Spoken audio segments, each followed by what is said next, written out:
welcome to the Tavern Chat Podcast. I'm your host, Eric Tenkar, your bartender in the OSR, your main proprietor at the Tenkar's Tavern blog.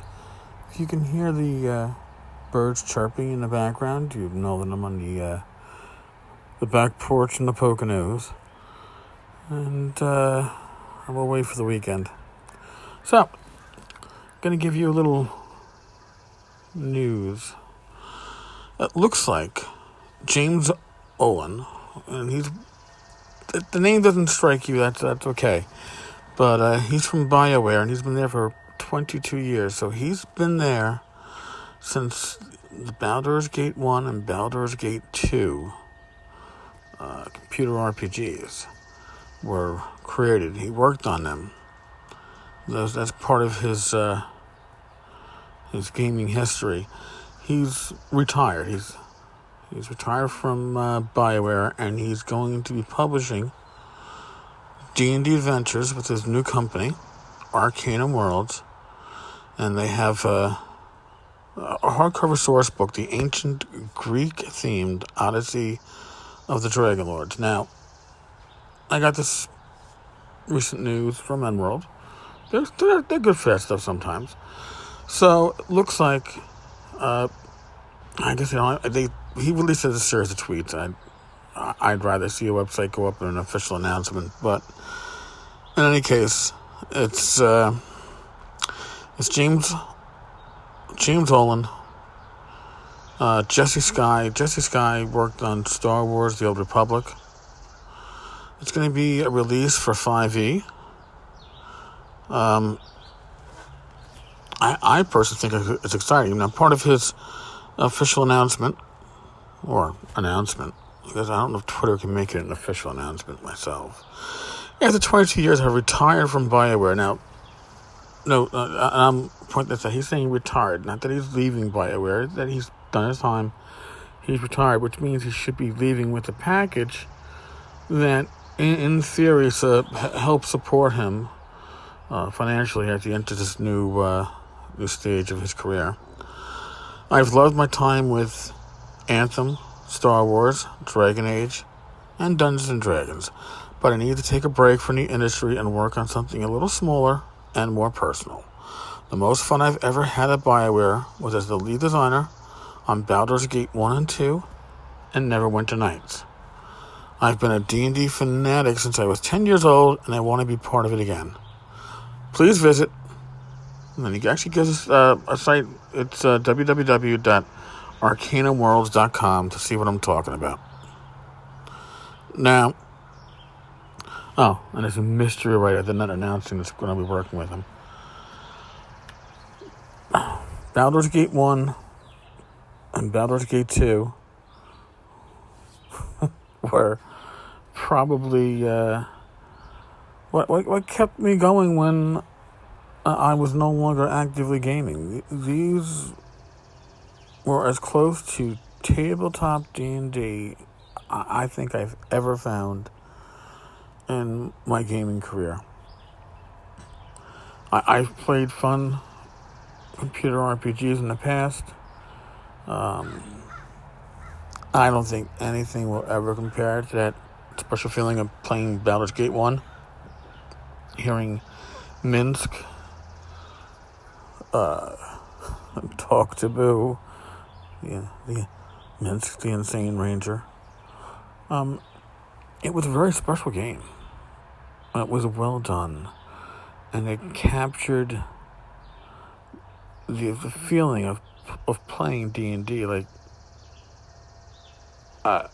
Wizardry back in the day was fine. Ultima was good. But even in Ultima, Underworld was a lot of fun. It changed your perspective. And listen, the old gold box games from SSI. But with the old gold box games, I was still playing D&D. I was still actively in a group when it came to Baldur's Gate. That was my I went into the academy in 96. 97, I graduated in that March 3rd or so. That was the last time I gamed for a good 10 years. Until I found my way back with literally Fantasy Grounds as a player. And then Roll 20 as a player and as a DM. That's kind of interesting too, isn't it? Is that when my gaming time faded, when my face-to-face group ceased to be due to my new work hours, I relied on computer games to fill that gap. And then my return to gaming was computer games, or at least virtual tabletops. I didn't play face-to-face again until my first North Texas, which was 2014. So I had a long gap in face-to-face gaming that I just wasn't able to fill. Well, that, and if you've gone through a lull in your gaming time, if you've experienced a gaming outage, it's lasted 6 months or more. In my case, it lasted for years. You never really cease having the urge. It's you want a game, and Baldur's Gate, that did so much to fill that gap, to punch the urge. It wasn't perfect. It's a game run by a computer. It can't be perfect. Well, then again, games run by humans aren't perfect either. But it did a great job. It really captured the essence of what it was a game. So I'm excited to hear this. I'm excited, sure, the release is for 5e, and that's a whole, that could be a whole post or episode unto itself. And I've spoken with creators over the past month or so, more than one, less than a half dozen. But I've spoken with creators who've reached out to me and asked me my opinion as to what they needed to do to increase their market share in the hobby. And they were producers of excellent stuff. And why they were asking me my opinion, I have no fucking clue. But I gave my honest opinion, and my honest opinion was, if you have stuff that's marketable, especially adventures or settings that has been written for the OSR, by God, convert it to 5e. I mean, this comes from somebody who, I have no plan on running a 5e game. Not that I don't think it's not a good system. It's definitely a good system. And will I play it as a player? Sure, because my rules knowledge is going to be limited to what I need as a player as opposed to what I need to run a game with a DM. And I think I can get myself up to snuff to be a player pretty quickly. The knowledge I would need to run the game as a DM, not so quickly. And I don't have, I think, the time to invest to be able to run a game of 5e and run it as well as I would like to.